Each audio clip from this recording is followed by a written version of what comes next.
ಘಟನೆಯಲ್ಲಿ ಇವತ್ತು ಕೋರ್ಟ್ ತೀರ್ಪನ್ನ ಕೊಡ್ತದೆ ಅಂತ ಹೇಳಿ ಇದೆ. ಪೊಲೀಸ್ ಇಲಾಖೆಯವರು ಏನೆಲ್ಲ ಕಾನೂನಿನ ಅಡಿಯಲ್ಲಿ ಕೆಲಸ ಮಾಡಬೇಕು, ಎಷ್ಟು ಎವಿಡೆನ್ಸ್ಗಳನ್ನ ಕಲೆಕ್ಟ್ ಮಾಡಿ ಕೊಡಬೇಕು, ಅದನ್ನೆಲ್ಲವನ್ನು ಕೂಡ ಮಾಡಿದ್ದಾರೆ. ಹಾಗಾಗಿ ಒಂದು ತೀರ್ಪು ನ್ಯಾಯವಾದಂತ ತೀರ್ಪು ಬರ್ತದೆ ಅಂತ ಹೇಳಿ ನೋಡೋಣ. ಬಿಜೆಪಿಯವರು ಈ ಪ್ರಕರಣ ಆದಾಗ ಡಿಕೆಶಿ ಅವರ ಹೇಳಿಕೆ ಇಟ್ಕೊಂಡು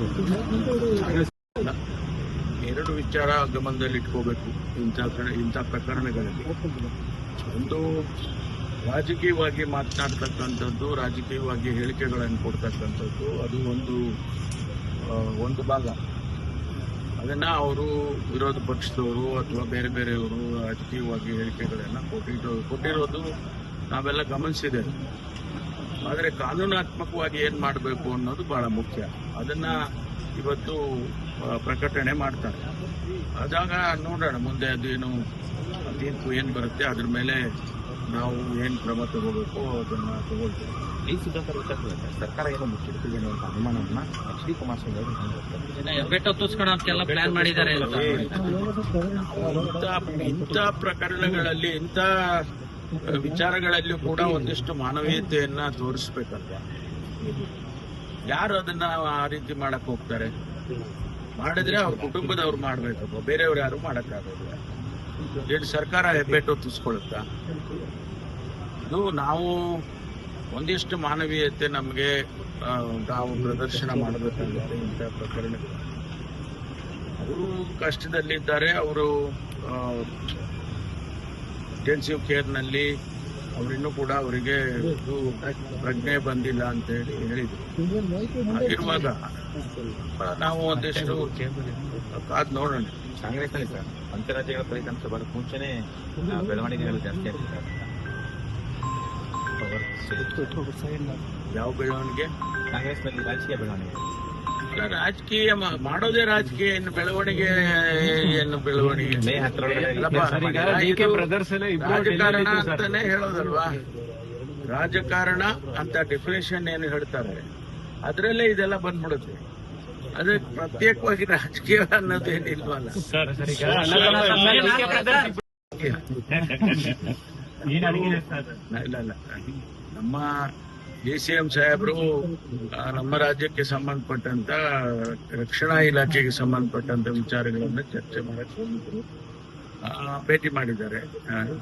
ರಾಜನಾಥ್ ಸಿಂಗ್ ಏನೆಲ್ಲ ಮಾತುಕತೆ ಎಲ್ಲವೂ ಕೂಡ ನಡೆಯುತ್ತವೆ. ಅಲ್ಲಲ್ಲ, ಅದು ಅವರು ರಾಜಕಾರಣದ ವಿಚಾರದಲ್ಲಿ ಅವ್ರು ಹೇಳಿರುವಂತ ಬಿಟ್ರೆ ಅದಕ್ಕೆ ಮತ್ತೆ ನಾವೇನೋ ವ್ಯಾಖ್ಯಾನ ಮಾಡೋದು ಅಗತ್ಯ ಇಲ್ಲ. ಸರ್ ನೀವು ಮೀಟಿಂಗ್ ಮಾಡಿದ್ದೇನು ಸರ್? ನಾವು ಮೀಟಿಂಗ್ ಮಾಡಿ ಊಟ ಮಾಡಿ ಬಂದು ಸರ್, ಈಗ ಸಿಎಂ ರಾಜ್ಯದಲ್ಲಿ ನಮ್ದೇ ಸರ್ಕಾರ ಇದ್ರು ಕೂಡ ಅಹಿಂದ ವರ್ಗಕ್ಕೆ ನಾವು ಕೊಟ್ಟಿರೋ ಭರವಸೆ ಈಡೇರ್ಸಕ್ ಆಗ್ತಾ ಇಲ್ಲ, ಅಹಿಂದ ವರ್ಗದವರೇ ತೊಡಕಾಗ್ತಾ ಇದ್ದಾರೆ ಅಂತ ಸುದ್ದಿ ಜಾತಿಗಳು ಹೇಳ್ತಾ ಇದ್ದಾರೆ. ಅವರ ಹೇಳಿಕೆ ನನ್ನದು ಯಾವುದು ಪ್ರತಿಕ್ರಿಯೆ ಅದಕ್ಕೆ ಇರೋದಿಲ್ಲ. ಸೋಶಿಯೋ ಎಕನಾಮಿಕ್ ಸರ್ವೆದು ರಿಪೋರ್ಟ್ ಜನವರಿ ಅಥವಾ ಫೆಬ್ರವರಿ ಒಳಗಡೆ ಕೊಡ್ತಾರೆ ಅಂತ ಒಂದು ಆಂಟಿಸಿಪೇಷನ್ ಇತ್ತು. ಏಪ್ರಿಲ್ ಕಳೀತಾ ಬಂತು, ಟೈಮ್ ಬೌಂಡ್ ಇಲ್ಲ ಅನ್ನೋ ಒಂದು ರೀತಿ ಮಾತುಗಳು ಈಗ ಆರಂಭ ಆಗಿದೆ. ಬೇರೆ ಬೇರೆ ಕಾರಣಕ್ಕೆ ಅವರು ಈಗ ಚುನಾವಣೆಗಳು ಮತ್ತೆ ರಾಜಕೀಯ ಬೆಳವಣಿಗೆಗಳು ಇವೆಲ್ಲ ಅಸೆಂಬ್ಲಿ ಇದು ಅಧಿವೇಶನ ಇದೆಲ್ಲ ನೋಡ್ಕೊಂಡು ಅವರು ಒಂದಿಷ್ಟು ಮುಂದಕ್ಕೆ ಸಮಯ ತಗೊಳ್ಬಹುದು ಅಂತ ಅನ್ಸುತ್ತೆ. ಅದ್ರ ಬಗ್ಗೆ ಹೆಚ್ಚು ಮಾಹಿತಿ ನನಗೆ ಇಲ್ಲ. ಅದ್ರ ಬಗ್ಗೆ ಪ್ರತಿಕ್ರಿಯೆ ಮಾಡೋದು ಮಾಹಿತಿ ಇದ್ದೇ ಸರಿ. ಸರಿ, RCB ಗುಜರಾತ್ ಪಂದ್ಯದ ವೇಳೆ ASC ಅವರು ಕೊಟ್ಟಿರ್ತಕ್ಕಂಥ ಟಿಕೆಟ್ ನ ಅಕ್ರಮವಾಗಿ ಮಾಡ್ಕೊಂಡಿದ್ದಾರೆ ಅಂತ FIR ದಾಖಲಾಗಿದೆ. FIR ದಾಖಲಾಗಿದ್ರೆ ಅವ್ರ ಮೇಲೆ ಕ್ರಮ ತಗೊಳ್ತಾರೆ ಪೊಲೀಸ್ನವರು. ಬ್ಲಾಕ್ ಅಲ್ಲಿ ಮಾಡೋದಕ್ಕೆ ಅವಕಾಶ ಇಲ್ಲ ಅಲ್ವಾ? ಅದೊಂದ್ ವೇಳೆ ಮಾರಿ ಅವರು ಸಿಕ್ಕಾಕೊಂಡಿದ್ರೆ ಅವ್ರ ಮೇಲೆ ಕ್ರಮ ತಗೊಳ್ತಾರೆ. ಅಲ್ಲ ಸರ್, ಈಗ ಟಿಕೆಟ್ ಸಿಗಲ್ಲ ಅಂತ ಫ್ಯಾನ್ಸ್ ಒದ್ದಾಡ್ತಿರ್ತಾರೆ ಸರ್. ಇದ್ರ ನಡುವೆ ಒಬ್ಬರ ಹತ್ರ 100 ಟಿಕೆಟ್ ಬ್ಲಾಕ್ ಅಲ್ಲಿ ಮಾರೋರು ಸಿಕ್ಕಾಕೊಳ್ತಾರೆ.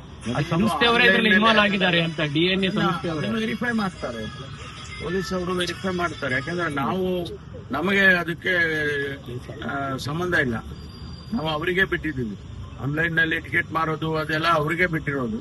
ಆನ್ಲೈನ್ ನಲ್ಲಿ ಮಾಡಿದ್ದಾರೆ, ಅದೆಲ್ಲಿ ಯಾವ ರೀತಿ ಅದು ನಡೆದಿದೆ ಅನ್ನೋದನ್ನ ಈಗೇನು FIR ಆಗಿದೆ ಅದರಲ್ಲಿ ಪರಿಶೀಲನೆ ಮಾಡ್ತಾರೆ. ಹೆಚ್ಚಿನ ವಿಡಿಯೋಗಳಿಗೆ ಪ್ರತಿಧ್ವನಿ ಯೂಟ್ಯೂಬ್ ಚಾನೆಲ್ ಸಬ್ಸ್ಕ್ರೈಬ್ ಮಾಡಿ, ಬೆಲ್ ಐಕಾನ್ ಕ್ಲಿಕ್ ಮಾಡಿ.